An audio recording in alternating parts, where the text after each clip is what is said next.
في ليلة من ليالي أكتوبر الباردة، على ضفاف النيل وفي رحاب عزبة البيسيون الشاسعة، اجتمع 10 أشخاص حول مائدة عشاء واحدة. 10 أشخاص، 10 أسرار وجريمة واحدة تجمعهم من غياهب الماضي. قبل بزوغ الفجر كان أحدهم قد فارق الحياة، وقبل أن تشرق الشمس لحق به التالي. لكن في تلك الليلة ثمة زائر آخر في الفيلا، شخص لم توجه إليه دعوة، جاء ليحقق العدالة التي تأخرت طويلاً. العشاء الأخير في فيلا النيل.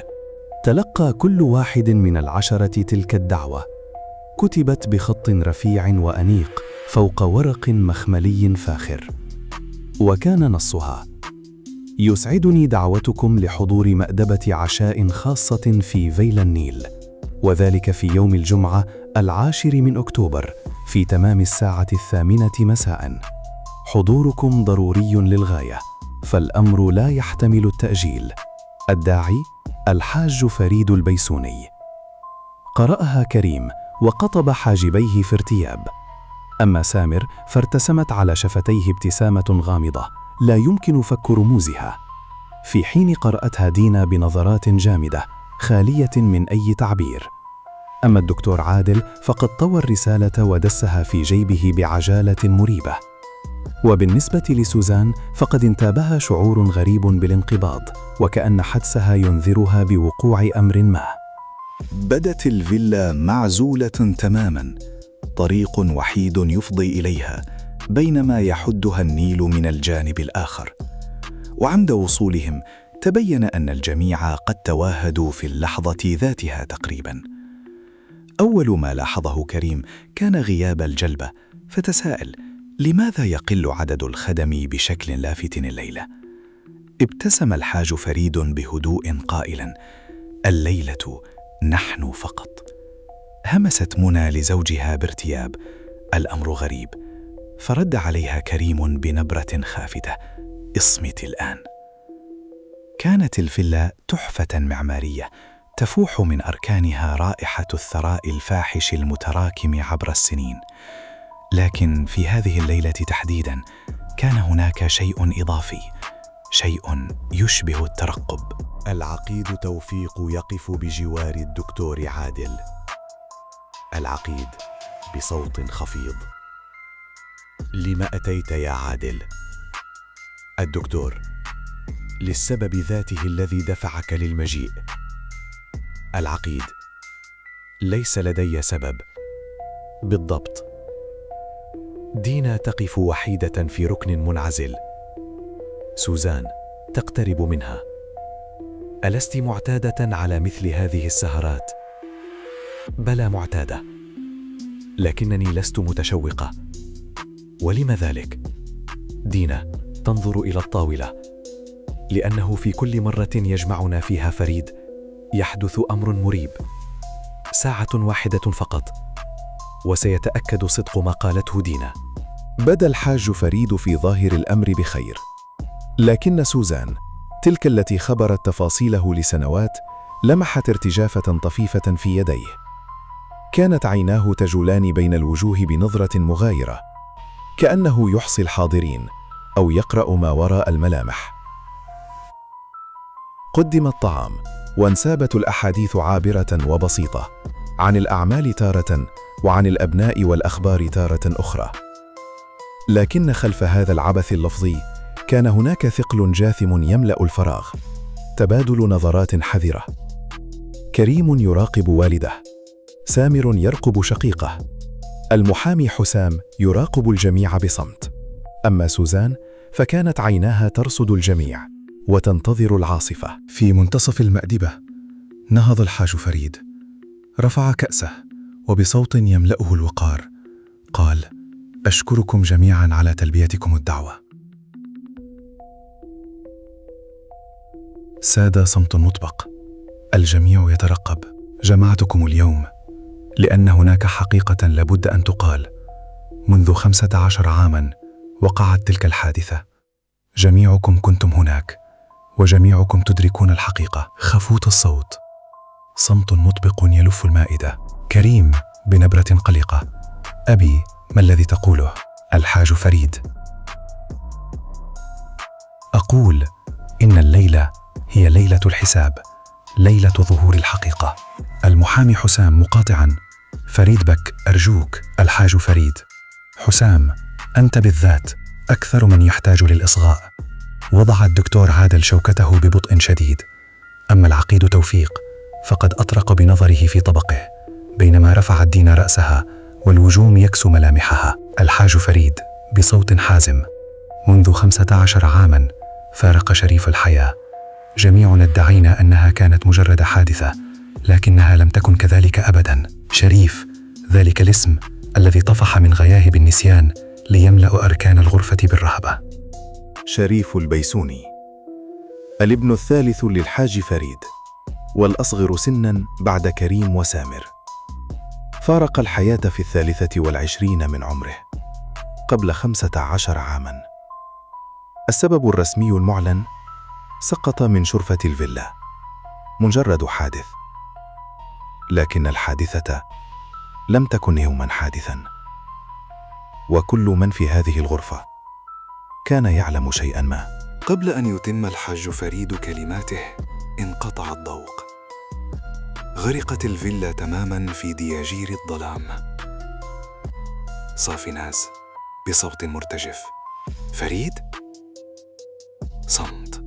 صافناز بذعر: فريد! حين عاد النور بعد دقيقتين كان الحاج فريد ممددا على الأرض بلا حراك. الجميع يلتفون حوله، وجوه تعلوها الصدمة. انحنى الدكتور عادل عليه فوراً، تفحصه بدقة، ثم رفع رأسه قائلاً بنبرة هادئة مشوبة بالحذر: علينا الاتصال بالإسعاف الآن. كريم بذهول: ماذا؟ ولكن هل هو؟ الدكتور: لقد تعرضوا للتسمم، ويبدو أن هذه لم تكن الجرعة الأولى. صمت ثقيل يسود المكان. العشاء الأخير في فيلا النيل صار حرفياً هو الأخير. اندفع سامر نحو الباب الكبير ليجده موصدا من الخارج. العقيد توفيق: مخرجنا الوحيد هو النيل، لكن العبور وسط هذا المطر مستحيل. 10 أشخاص، فيلا معزولة، وقاتل يتخفى بينهم. جلست صافناز بهدوء مريب، ثم قالت بنبرة قاطعة: لا يتحرك أحد من هذه القاعة، سنبقى جميعا هنا وجها لوجه. كريم: أمي، أنت، صافناز، الجميع بلا استثناء. وفي تلك اللحظات كانت سوزان تراقب، ترصد كل شيء وبدقة متناهية. لاحظت أن كريما لم يكن حزينا، بل كان القلق ينهشه. ولاحظت تلك الابتسامة التي تظهر على محيا سامر بين الحين والآخر، ابتسامة لا تمت للفرح بصلة، بل لشيء آخر. أما الدكتور عادل فلم تبدو عليه علامات المفاجأة، وكأنه كان يترقب تلك اللحظة. ودينا كانت تبكي في صمت، لكن دموعها لم تكن تذرف على الحاج فريد، بل على شخص آخر. فتحت سوزان مفكرتها الصغيرة وبدأت تدون ما رأت. دينا جالسة وتتوسط الحضور، وصافناس تقف بجانبها في مؤازرة واضحة. صافناس بنبرة هادئة ومشجعة: أخبريهم بكل شيء. دينا تجيل بصرها في الوجوه المحيطة بها، تأخذ نفساً عميقاً، ثم تبدأ بالحديث بصوت متهدج: دينا، شريف لم يكن مجرد شقيقكم، بل كان خطيبي. ردود فعل متباينة تعم المكان، صدمة على الوجوه، وهدوء مريب من البعض. كريم بنبرة استخفاف أو محاولة لإنهاء النقاش: هذا حديث من الماضي يا دينا. دينا بإصرار: لم يصبح ماضيا بعد، أثره ما زال حاضرا. دينا تسترسل في سرد الحكاية: قبل وفاته بأسبوع داء إلي كان مضطربا. أخبرني أنه كشف سرا عن الشركة عن عمليات تزوير كبرى، وأن هناك من يرتعد خوفا من أن يفضح أمرهم. دينا بنبرة حزينة ومسترجعة قال لي حرفيا: إن أصابني مكروه فأنت تعلمين من الفاعل. دينا بصوت منخفض: وبعد أسبوع واحد فارق الحياة. صمت مطبق يخيم على القاعة. سوزان تدون ملاحظاتها في مفكرتها. لدى دينا دافع قوي، ولكن لا يبدو لي أنها هي القاتلة. المحامي حسام بنبرة جادة وحازمة: سأدلي بما لدي، فإذا لم تتحدث الآن قد لا يتبقى لنا متسع من الوقت. قبل وفاة شريف بشهر واحد طلب مني فريد بك توثيق نقل ملكية جزء من الشركة دون علم الورثة وبلا تسجيل رسمي. لقد رفضت، وبعد شهر واحد فارق شريفنا الحياة. كريم بتوجس: ما الذي تقصده تحديدا يا حسام؟ المحامي: ما أقوله هو أن شريف كان الوحيد الذي علم بالأمر، وأن وفاته قد حققت منفعة لشخص ما. يسود الصمت وتتقاطع النظرات المريبة بين الجميع. سامر بانفعال: لماذا تنظر إلي هكذا؟ كريم: أنا لم أنظر إليك. سامر: بل نحن جميعا نراقب بعضنا البعض. وكان الجميع على صواب، ففي تلك الليلة كان الكل يراقب الكل. قال الدكتور عادل: يجب أن أدلي بشهادتي حول هذا السم. اتجهت أنظار الجميع نحوه في ترقب. قال الدكتور: هذا السم ليس من السهل الحصول عليه، فهو يتطلب معرفة طبية دقيقة ووقتا كافيا في المطبخ. وتابع: من فعل هذا تسلل إلى المطبخ في وقت لم يتواجد فيه أحد. سألت سوزان بهدوء: هل تعرف اسم السم؟ أجاب الدكتور: نعم. سوزان: وكيف عرفته؟ صمت مفاجئ من الدكتور. الدكتور: لأنني طبيب. سوزان: ولأنك أنت من كتب الوصفة الطبية التي استخدمت لشرائه. يسود الذهول أرجاء الغرفة. نظر الدكتور إلى سوزان بنظرة مغايرة تماما، ثم قال: أنت أكثر ذكاء مما كنا نتخيل. سوزان تقف في المنتصف ممسكة بمدونتها، والعيون كلها تترقبها. سوزان ميلاد، السكرتيرة التي قضت 10 سنوات تسمع وترى وتدون، وفي هذه الليلة قررت أن تكسر صمتها. قالت بصوت واثق: دعوني أقص عليكم ما رأيت. أولاً، لم يسمم الحاج فريد اليوم، لقد سمم ببطء منذ أسبوعين على الأقل. من فعل هذا كان يخطط بدقة. ثانياً، انقطاع التيار لم يكن صدفة. الكهرباء قطعت من مقبس داخلي معين، وهذا يتطلب شخصاً خبيراً بأرجاء الفيلا، شخصاً عاش فيها. ثالثاً، الباب الرئيسي موصد من الخارج، لكن هناك مفتاحاً آخر، وهذا المفتاح وجدته في جيب أحد الموجودين في هذه الغرفة. يسود المكان حركة مرتبكة وتوتر ملموس. منى: هذا اتهام يا سوزان. سوزان: هذه مشاهدة. سوزان: من قتل الحاج فريد كان يملك 3 أشياء: الدافع والقدرة والفرصة. الدافع هو الميراث والخوف من الحقيقة التي كان الحاج فريد على وشك إعلانها. القدرة دراية طبية بالسموم أو نفوذ للوصول إليها. أما الفرصة فهي التواجد في الفيلا قبل العشاء بيوم من أجل التحضير. نظرت في عيني الدكتور عادل بحدة وقالت: لست أنت القاتل يا دكتور عادل، أنت مجرد واجهة. الدكتور ينظر بعيدا.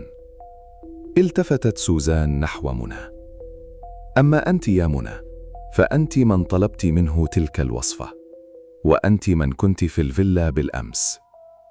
منى بحدة: هذا محض هراء. سوزان: ومن رآك بالأمس في الفيلا؟ صمت طويل. صافناس بهدوء رزين: أنا رأيتها. نظرت منى إلى صافناز، وقد تبدلت نظرات عينيها تماما. جلست منى، وبعد صمت مطول قالت بصوت متهدج: كان كريم على وشك خسارة كل شيء. كان الحاج فريد ينوي تغيير الوصية، وحينها سيضيع كل شيء. والسبب أن شريف قبل رحيله كشف أن كريما هو من زور أوراق الشركة وليس الحاج فريد. كريم؟